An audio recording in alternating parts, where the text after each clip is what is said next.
പവിത്രം സീരിയലിന്റെ latest episode review ആണ് പറയുന്നത്. അങ്ങനെ വിക്രം വേദനെ പിടിച്ചു വലിച്ചിങ്ങനെ കൊണ്ടുവരുന്ന സമയത്തിന് വിക്രം വീട് വിക്രം എന്നൊക്കെ ഇങ്ങനെ പറയുന്നുണ്ടെങ്കിലും വേദ ഇങ്ങനെ പിടിച്ചു വലിച്ച് പുറത്തേക്ക് അങ്ങ് കൊണ്ടുവന്നിട്ടാണ്. എന്നിട്ട് വേദയോട് ചോദിക്കുന്നുണ്ട്, നീ ആരാടി എൻ്റെ കാര്യത്തിൽ ഇങ്ങനെ ആവശ്യമില്ലാതെ ഇടപെടാനെന്നൊക്കെ ചോദിക്കും. നീ ആരാണ് ശ്രീനിവാസൻ സാറിൻ്റെ അടുത്ത് പോയിട്ട് എന്നെക്കുറിച്ച് സംസാരിക്കാനായിട്ട്? ഞങ്ങൾ തമ്മിലുള്ള കൂട്ടുകെട്ടിനെ പറ്റിയിട്ട് നീ ശ്രീനിവാസൻ സാറോട് സംസാരിക്കാൻ മാത്രം നീ ആരാടി നിങ്ങൾ ചോദിച്ച് വിക്രം ഇങ്ങനെ ദേഷ്യപ്പെടുന്ന സമയത്തിന് വേദയ്ക്ക് കാര്യം മനസ്സിലാവും. എൻ്റെ ജീവിതം നശിപ്പിക്കുന്നത് ശ്രീനിവാസൻ സാറാണെന്ന് നീ പറഞ്ഞിട്ടുണ്ടെങ്കിൽ അതിനുള്ള ഉത്തരം കൂടെ നീ പറഞ്ഞിട്ടേ മതിയാവുള്ളൂ എന്നൊക്കെ പറഞ്ഞുകൊണ്ടായിരിക്കട്ടെ വിക്രം ദേഷ്യപ്പെടുന്നത്. അന്നേരം ഇത് കണ്ട് ശ്രീജ വന്ന് ചോദിക്കുന്നുണ്ട്, വിക്രം നീ എന്തായി കാണിക്കുന്നതെന്ന് ചോദിക്കുന്ന സമയത്തിന് ഏട്ടത്തിൽ ഇതിൽ ഇടപെടേണ്ടെന്ന് പറഞ്ഞിട്ട് ശ്രീജയുടെ വായടപ്പിക്കും. ഇവരുടെ ശബ്ദം കേട്ട് വീട്ടിലെല്ലാവരും ഇങ്ങനെ ചുറ്റും കൂടി നിൽക്കുന്ന സമയത്തിന് വിക്രം വീണ്ടും ചോദിക്കുന്നുണ്ട്, നീ എന്തിനാടി എൻ്റെ കാര്യത്തിൽ ഇടപെടാൻ വേണ്ടി ശ്രീനിവാസൻ സാറിൻ്റെ അടുത്തേക്ക് പോയെന്ന് ചോദിക്കുന്ന സമയത്തിന് വിനായകൻ ചോദിക്കുന്നുണ്ട്, ആഹാ വേദേ നീ എന്തിനാ ആവശ്യമില്ലാത്ത കാര്യത്തിലൊക്കെ ഇങ്ങനെ ഇടപെടാൻ നിൽക്കുന്നതെന്ന് ചോദിക്കും. ശ്രീനിവാസൻ സാറോട് ഇങ്ങനെയുള്ള കാര്യങ്ങളൊക്കെ സംസാരിക്കുന്ന സമയത്തിന് വിക്രമിന് അത് ഇഷ്ടമില്ല എന്നുള്ള കാര്യം നിനക്ക് അറിഞ്ഞൂടെന്ന് ചോദിക്കും. വിക്രത്തിന് ഭയങ്കര ദേഷ്യം വന്നുകൊണ്ടിട്ട് വേദയോട് പറഞ്ഞിട്ട്, നീ ചെയ്ത കാര്യത്തിന് നിന്റെ പല്ലടിച്ച് കൊഴിക്കാണ് വേണ്ടതെന്നൊക്കെ പറഞ്ഞ് വേദ ഇങ്ങനെ തല്ലാൻ വേണ്ടിയിട്ട് കയ്യൊങ്ങും തല്ലുന്നൊന്നുമില്ല കേട്ടോ. വേദ ആ സമയത്ത് വളരെ രൂക്ഷമായിക്കൊണ്ടായിരിക്കും വിക്രത്തിനെ ഇങ്ങനെ നോക്കുന്നത്. വിനായകൻ ചോദിക്കുന്നത്, നിനക്ക് വല്ല ആവശ്യം ഉണ്ടായിരുന്ന കുട്ടി ഇങ്ങനെയുള്ള കാര്യങ്ങളൊക്കെ ചെയ്യാനേ? അപ്പം നന്ദിനി പറഞ്ഞിട്ട്, അഹങ്കാരം അല്ലാതെ എന്താണെന്ന് അങ്ങനെ പറഞ്ഞുകൊണ്ട് നിൽക്കുന്ന സമയത്തായിരിക്കും സുധാകര മാഷ് വരുന്നത്. സുധാകര മാഷ് വന്ന് പറഞ്ഞിട്ട്, അതെ അതത്ര വലിയ കാര്യമൊന്നുമില്ല, ഞാൻ ചെയ്യേണ്ടിയിരുന്ന കാര്യമാണ് വേദ ചെയ്തത്. അപ്പോൾ വിക്രം പറഞ്ഞിട്ട്, ശ്രീനിവാസൻ സാറിൻ്റെയും എൻ്റെ കാര്യത്തിൽ ഇടപെടുന്നത് ആരാണെങ്കിലും അതിപ്പോൾ ഇനി ആരാണെങ്കിലും അത് എനിക്ക് ഇഷ്ടമല്ല എന്നുള്ള കാര്യം നിങ്ങൾക്ക് എല്ലാവർക്കും അറിയാലോ. അതേതായാലും കണ്ടു നിൽക്കാനും ക്ഷമിക്കാനൊന്നും ഞാൻ തീരുമാനിച്ചിട്ടില്ല എന്നൊക്കെ പറഞ്ഞ് സുധാകര മാഷിന്റെ മുഖത്ത് നോക്കി ഇങ്ങനെ ഉച്ചത്തിൽ സംസാരിക്കുന്ന സമയത്തിന് കമലമ്മക്ക് ദേഷ്യം വന്നിട്ട് വിക്രം എന്നിങ്ങനെ ഉറക്കെ വിളിക്കും. അപ്പോൾ വേദ പറഞ്ഞിട്ട്, അതെ ഞാൻ അങ്ങോട്ടേക്ക് പോയു എന്നുള്ളത് ശരി തന്നെയാണ്, നിങ്ങളും ശ്രീനിവാസൻ സാറും തമ്മിലുള്ള എല്ലാ ബന്ധവും അവസാനിപ്പിക്കണം എന്ന് പറയാൻ വേണ്ടി തന്നെയാണ് ഞാൻ പോയത്. അത് ഞാൻ ഇനിയും ചെയ്തുകൊണ്ടേയിരിക്കും എന്നൊക്കെ പറയാണ് വേദ. അത് ഇനിയും ഞാൻ ചെയ്യുമെന്നൊക്കെ ഇങ്ങനെ വേദ പറയുന്ന സമയത്തിന് വിക്രത്തിന് ദേഷ്യം വന്നിട്ട്, നീ ആരാടി എൻ്റെ കാര്യത്തിൽ ഇടപെടാനെന്നൊക്കെ ചോദിക്കും. അപ്പോൾ വേദ ചോദിക്കുന്നത്, അതെന്താ കാര്യമെന്ന് നിങ്ങൾക്കറിയില്ലേ? നിങ്ങൾ നാട്ടുകാരും പാർട്ടിക്കാരൊക്കെ നോക്കി നിൽക്കുന്നത് തന്നെ നിങ്ങൾ എൻ്റെ കഴുത്തിൽ മാലയിട്ടത് ഓർമ്മയുണ്ടോ? അതുപോലെ തന്നെ നിങ്ങളുടെ വീട്ടുകാരും എൻ്റെ വീട്ടുകാരും സാക്ഷിയായിട്ട് അമ്പലത്തിൽ വെച്ച് നിങ്ങൾ എൻ്റെ കഴുത്തിൽ മാലയിട്ടു. അങ്ങനെ പല വിധത്തിലും പല രീതിയിലും നിങ്ങൾ എൻ്റെ കഴുത്തിൽ മാലയിട്ടു. അങ്ങനെ നോക്കുമ്പോൾ നമ്മൾ രണ്ടുപേരും തമ്മിൽ ഭാര്യ ഭർത്താക്കന്മാരാണ്. ഈ വീട്ടിൽ ഒരേ മുറിയിൽ അന്തി ഉറങ്ങി എന്നുള്ള അധികാരം എന്താ ഇനിയും നിങ്ങൾക്കറിയണം ഞാൻ നിങ്ങളുടെ ആരാണെന്നൊക്കെ ചോദിക്കാണ് വേദ. നിങ്ങളുടെ ഭാര്യയാണ് ഞാൻ, ഭാര്യയായ എനിക്ക് നിങ്ങളുടെ കാര്യത്തിലൊക്കെ ഇടപെടാനുള്ള അവകാശമുണ്ട്. അപ്പോൾ വിക്രം ചോദിക്കുന്നൊരു, ഓ നീ അവകാശം മുഴുവൻ പറയുന്നത് ഈ താലിയുടെ പേരിലാണല്ലേ? ഒരു അബദ്ധത്തിൽ ഞാൻ ആ സാഹചര്യത്തിൽ നിന്റെ കഴുത്തിൽ താലി കെട്ടിപ്പോയി. അതിൻ്റെ പേരിൽ നീ ഇങ്ങോട്ടേക്ക് കുടിയേറി വന്നിട്ട് നീ എൻ്റെ പേരിൽ ഇങ്ങനെ അവകാശം അധികാരമൊക്കെ സ്ഥാപിക്കാൻ നോക്കുകയാണല്ലേ? അത് വിചാരിച്ച് എൻ്റെ തലയിൽ കയറിയിട്ടങ്ങ് നിരങ്ങാനാണോ നീ വിചാരിച്ചു വെച്ചിരിക്കുന്നത്? അപ്പോൾ വേദ ചോദിക്കുന്നത്, അതെ നിങ്ങൾ ഇഷ്ടപ്പെടുന്ന കാര്യങ്ങൾ മാത്രമേ ഞാൻ ചെയ്യാൻ പാടുള്ളൂ എന്ന് തീരുമാനിക്കാൻ നിങ്ങൾ എൻ്റെ ആരാ?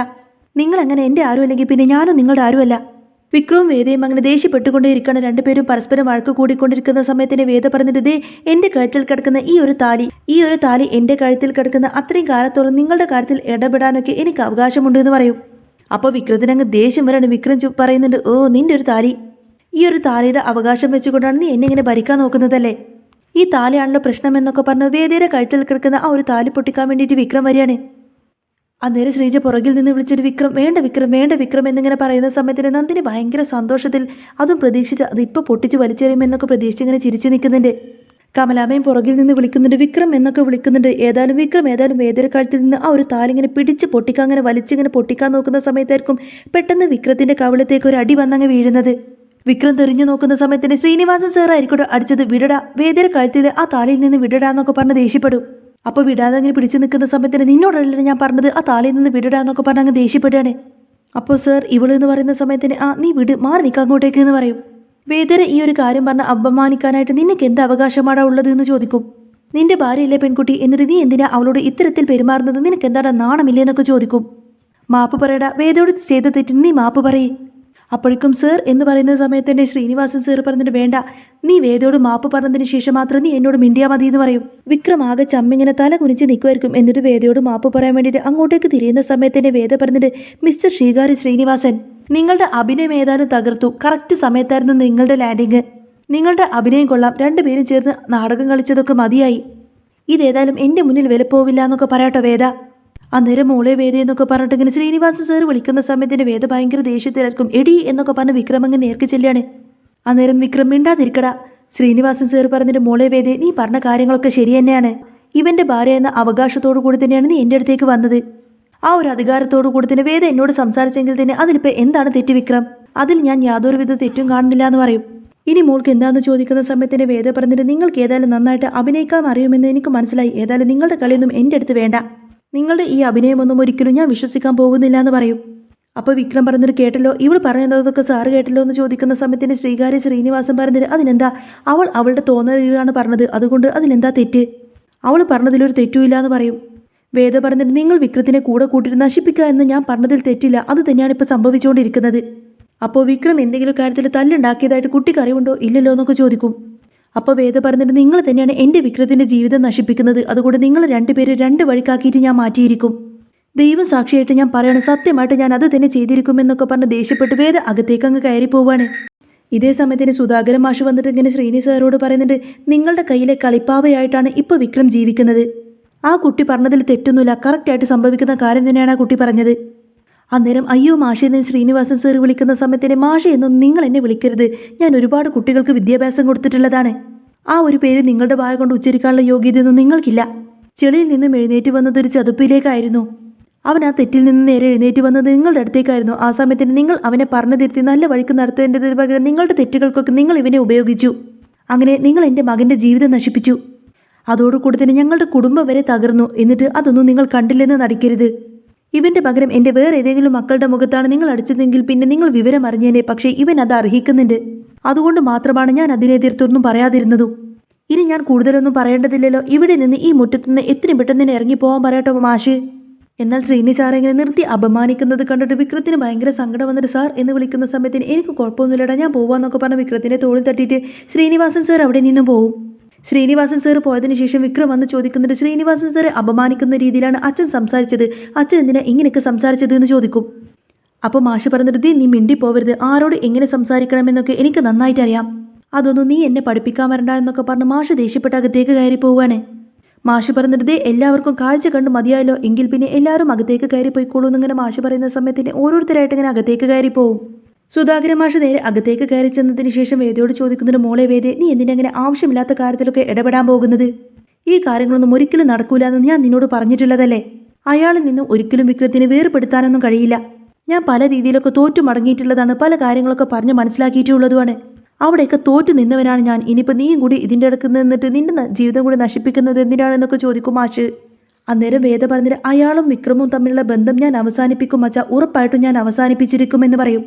അപ്പോഴും മാഷ് പറഞ്ഞിട്ട് അതൊന്നും നടക്കില്ല വേദ, ഞാനാണ് പറയുന്നത്, അതൊന്നും ഒരിക്കലും നടക്കില്ല. അയാളുടെ കയ്യിലെ വെറും ഒരു പാവ മാത്രമാണ് വിക്രം. ഇവിടെ വിക്രത്തിൻ്റെ മനസ്സിനെ വരെ സ്വാധീനിച്ചിരിക്കുന്നത് അയാളാണ്.